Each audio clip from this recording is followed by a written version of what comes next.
प्रिय छात्रों, हिंदी के इस शिक्षण सत्र में आपका हार्दिक स्वागत है। आज हम दोहा छंद का लक्षण, उदाहरण, स्पष्टीकरण और पहचान से संबंधित पाठ्य सामग्री का अध्ययन करेंगे। पूर्व में आपने छंद का संक्षिप्त परिचय तथा चौपाई छंद का अध्ययन कर लिया है।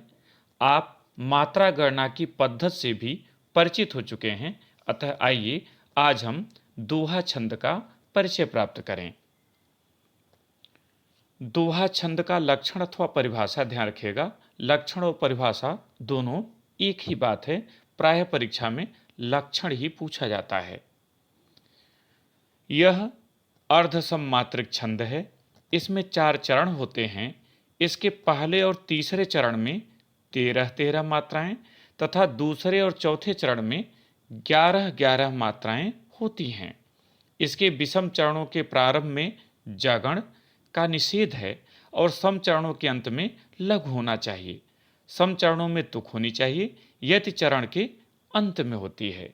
ध्यान रखिएगा, आप केवल यहाँ तक लिख दें कि 11-11 मात्राएं होती हैं, तब भी आपकी परिभाषा पूरी हो जाती है। उदाहरण देखें।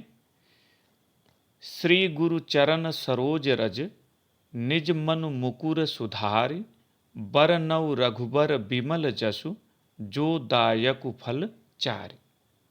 मात्राएं देखें। श्री दीर्घ है, गुरु होने के कारण इसका 2 मात्रा होगा। गुरु दोनों लघु हैं, इसलिए 1-1 मात्राएं। चरण तीनों लघु हैं, इसलिए 1-1 मात्राएं। सरोज में स और ज लघु है, जबकि र में ओ की मात्रा है जो कि दीर्घ है, इसलिए 1-2-1। और रज में दोनों लघु वर्ण हैं, इसलिए 1-1 मात्राएं। इस तरह से कुल 13 मात्राएं हुई पहले चरण में। दूसरा चरण देखें। निज में दोनों वर्ण लघु हैं, चूंकि न में हरस्व ई है, अ हरस्व ई और हरस्व उ ये तीनों लघु होते हैं, तो इसलिए 1-1 मात्रा होगी। मनु और मुकुर ये दोनों भी लघु हैं, इसलिए 1-1 मात्राएं होंगी। सुधार में सु लघु है, 1 मात्रा, जबकि धा दीर्घ होने के कारण, गुरु होने के कारण उसकी 2 मात्रा। और र में हरस्व ई की मात्रा है, इसलिए इसका भी 1 मात्रा होगा। तो कुल 11 मात्राएं आपकी हो गई। आप इसे जोड़ेंगे तो 11 मात्राएं होंगी। इसी तरह से तीसरा चरण देखें। बरनव रघुबर बिमल जस, बरनव चारों लघु वर्ण हैं, इसलिए 1-1 मात्राएं होंगी। रघुवर भी चारों वर्ण लघु हैं, इसलिए 1-1 मात्राएं होंगी। बिमल भी तीनों लघु हैं, इसलिए 1-1 मात्राएं होंगी। और जस भी दोनों वर्ण लघु हैं, इसलिए 1-1 मात्राएं होंगी। और ये कुल 13 मात्राएं हुई। चौथे चरण को देखें। जो दायक फल चार, जो दीर्घ वर्ण है, इसलिए इसकी 2 मात्रा है। दायक में दा दीर्घ है, जबकि यह और कु में हरस्व उ की मात्रा है, इसलिए दोनों लघु हैं, 1-1 मात्राएं होंगी। फल दोनों लघु वर्ण हैं, इसलिए इनकी 1-1 मात्राएं होंगी। और 4 में च में आ की मात्रा है, जो कि गुरु है, दीर्घ है, इसलिए इसकी 2 मात्रा होगी। जबकि र में हरस्व ई की मात्रा है, इसलिए लघु हो जाएगा और इसकी 1 मात्रा होगी। इस तरह से कुल 11 मात्राएं हुई।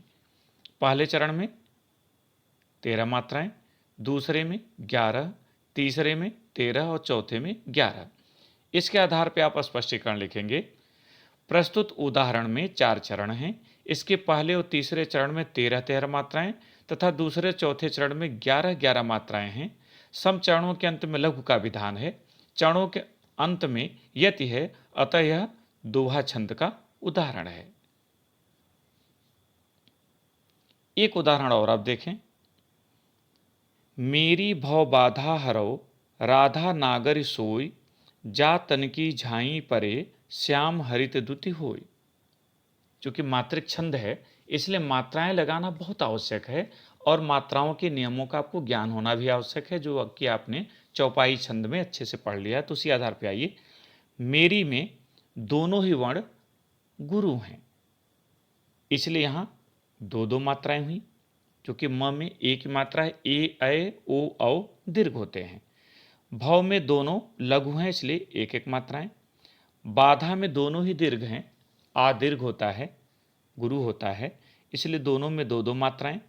हरो में ह लघु वर्ण है, उसकी एक मात्रा है, और रव उसमें औ स्वर की मात्रा जुड़ी हुई है जो कि दीर्घ वर्ण है, इसलिए इसमें दो मात्रा होगी। इस तरह से 13 मात्राएं हुई। राधा नागर सोई, दूसरा चरण देखें।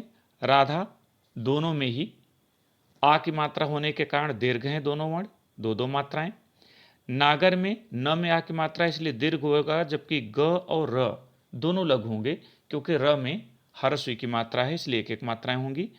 सोई में स में ओ की मात्रा है और ओ औ दोनों दीर्घ होते हैं, इसलिए इसकी दो मात्रा होगी, जबकि हरस्व ई होने के कारण इसकी मात्रा एक होगी। इस तरह से कुल 11 मात्राएं। तीसरा चरण देखें। जा तन की झाई परे, जा दीर्घ वर्ण है इसलिए दो मात्रा, तन लघु है इसलिए एक एक मात्राएं, की गुरुवर्ण है इसलिए दो मात्रा, झाई दोनों ही गुरुवर्ण है इसलिए दो दो मात्राएं, और परे में प लघु है उसकी एक मात्रा होगी, और रे ए ऐ दीर्घ होता है इसलिए इसकी दो मात्रा होगी, कुल 13 मात्राएं। चौथा चरण देखें। श्याम हरित द्युत हुए। अब यहां ध्यान रखिएगा, श्याम में आधा स ये संयुक्त व्यंजन है, य के साथ जुड़ गया है, इसलिए भले ही या पहले से दीर्घ है लेकिन स के मिलने पर भी यह केवल दो मात्रा का ही होगा, और म का लघु है इसलिए दो और एक कुल 3 मात्राएं इनकी हुई। हरित तीनों लघु हैं इसलिए एक एक मात्राएं हुई। द्युति दोनों लघु हैं, एक एक मात्राएं हुई। होय में ह में ओ की मात्रा है जो कि दीर्घ स्वर माना जाता है, इसलिए इसकी दो मात्रा होगी, और हरस्व ई की एक मात्रा होगी, कुल 11 मात्राएं। पहले चरण में 13 और दूसरे में 11, तीसरे में 13, चौथे में 11 मात्राएं। इसका भी स्पष्टीकरण आप इसी तरह से लिखेंगे कि प्रस्तुत उदाहरण में 4 चरण हैं, इसके पहले और तीसरे चरण में 13-13 मात्राएं तथा दूसरे और चौथे चरण में 11-11 मात्राएं हैं। सम चरणों के अंत में लघु का विधान है, चरणों के अंत में यति है, अतः यह दोहा छंद का उदाहरण है। कुछ और उदाहरण देखें और इन उदाहरणों का अभ्यास करें जो छंद के अंत में दिए जाते हैं, इसलिए दिए जाते हैं कि आप इन पर मात्रा लगाएं और स्वयं से स्पष्टीकरण लिखें ताकि आपका अभ्यास हो जाए और आप अच्छा कर सकें। तो पहला है, कागा काको धन हरय, कोयल काको देय, मीठे बचन सुनाए के जग अपनो कर ले। दूसरा, लसत मंजु मुनि मंडली, मध्य सीय रघुचंदु, ज्ञान सभा जनु तनु धरें, भगत सच्चिदानंद। तीसरा, रहीमन पानी राखिए, बिन पानी सब सून, पानी गए न ऊबरे, मोती मानुष चून। चौथा, कनक कनक ते सौगुनी, मादकता अधिकाय, वा खाए बौराय जग, या पाए बौराय। पांचवा और अंतिम, सुनहु भरत भावी प्रबल, बिलख कहेउ मुनिनाथ, हानि लाभ जीवन मरनु, जसु अपजसु विधि हाथ। प्रिय छात्रों, इस भाग में इतना ही। छंद के तीसरे भाग में सोरठा के साथ फिर उपस्थित होंगे। तब तक के लिए बहुत बहुत धन्यवाद।